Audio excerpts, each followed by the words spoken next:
ఈరోజు మరి గురు పూర్ణిమ. మా ఫాదర్ కూడా గురువు, అంటే అక్కడ గద్వాల్ సంస్థానంలో రాజుల గారికి గురువు, అందుకే ఆయన ఆది గురువు అని అంటారు అక్కడ. ఆయన పేరు శాలన్న. ఆయన ఆయుర్వేదిక్ డాక్టరు. అక్కడ గద్వాలు, తర్వాత మహబూబ్నగర్ ఆ జిల్లాల్లో ఆ ప్రాంతాల్లో అంతా కూడా ఆయుర్వేద వ్యాప్తికి విశేషమైనటువంటి కృషి చేసి 99 సంవత్సరాలు జీవించి ఒక 3 సంవత్సరాల క్రితము వెళ్ళిపోయినాడు బాసవే. కనుక ఆ గురువుల యొక్క ఆశీస్సులతో మరి ఈనాడు ఈ కార్యక్రమానికి మీ అందరి ముందు నిలబడుతున్నాను. అయితే ఎక్కువగా బోర్ చేయకుండా నా పర్సనల్ ఎక్స్పీరియన్స్ను 2 మీ ముందు షేర్ చేసుకుంటా. ముందుగా మా డాక్టరు ఇందాక చెప్పినట్ల శంకర్ డాక్టరు అలోపతి డాక్టర్, అన్ని అలోపతి ట్రీట్మెంట్ చేస్తాడు. నేను కూడా 1980లో మల్లకల్కి వచ్చినాను. అంటే ప్రొఫెషనల్గా నేను టీచర్గా, ఒక రిటైర్డ్ గెస్ట్ హెడ్ మాస్టర్గా 10 ఇయర్స్ అయింది రిటైర్ అయిపోయి. దాంతోపాటు ఆయుర్వేదిక్ ప్రోడక్ట్స్ని కూడా ప్రమోట్ చేస్తుంటాను.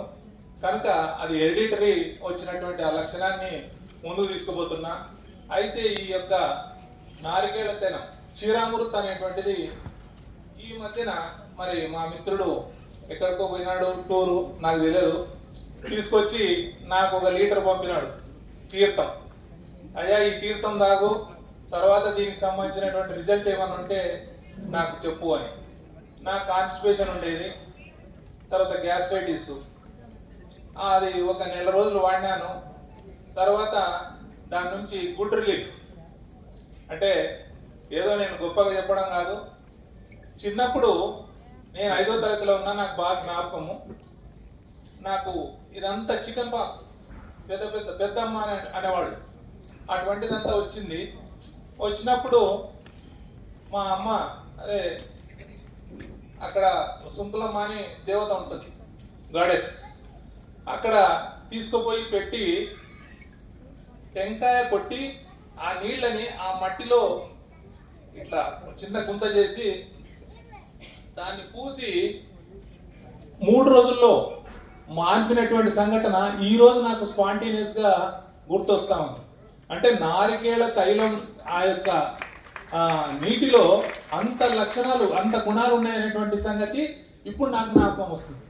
కనుక ఈ యొక్క నారికేళ ఏదైతే తైలం ఉందో పచ్చి కొబ్బరితో తీసినటువంటిది, సరే కంపారిటివ్లీ వేరే కూడా నేను మార్కెట్లో చూసినాను.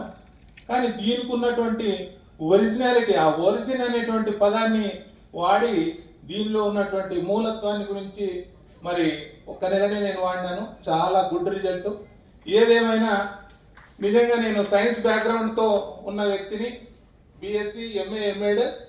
సారు ఎండి గారు మరి చెప్తూ మరి సార్ బ్యాక్గ్రౌండ్ ఏమో కానీ చాలా డెప్త్గా, అంటే ఒక అనాటమీ, ఒక మార్ఫాలజీ, అన్ని సబ్జెక్టులని టచ్ చేస్తూ నిజంగా సెల్లులో జరిగేటువంటి మెటబాలిజక్ సిస్టమ్ని కూడా తాను ఈ యొక్క క్షీర తైలం ద్వారా నయం చేయొచ్చు అనేటువంటి విషయం చెప్పి, నిజంగా కూడా రాబోయే తరాలకి మంచి ఇన్నోవేటివ్, ఒకే డ్రగ్తో, అంటే మందు కాదు ఇది, ఒకే సప్లిమెంట్తో అన్ని రకాల రోగాల్ని నయం చేసేటువంటి ఈ యొక్క ఇన్నోవేటివ్ ప్రోడక్ట్ని ఇన్నోవేట్ చేసినందుకు ముఖ్యంగా ఈరోజు మనస్ఫూర్తిగా మన సార్ని అభినందిస్తూ, మా నాయన రాసినటువంటి ఒక పుస్తకం పుష్ప వైద్యం, ఇది 81 రకాల మొక్కలు వాటి యొక్క పుష్పాలతోటి జరిగినటువంటి ట్రీట్మెంట్ అంతా కూడా ఒక దగ్గర క్రోడీకరించి బుక్ తయారు చేసినాను. ఇది దాదాపు 30 సంవత్సరాల క్రితం జరిగినటువంటి ప్రక్రియ. అటువంటి పుస్తకాన్ని ఈరోజు సార్కు బహుకరించి దీన్ని ప్రమోట్ చేయడానికి అవకాశం కల్పించమని అడుగుతూ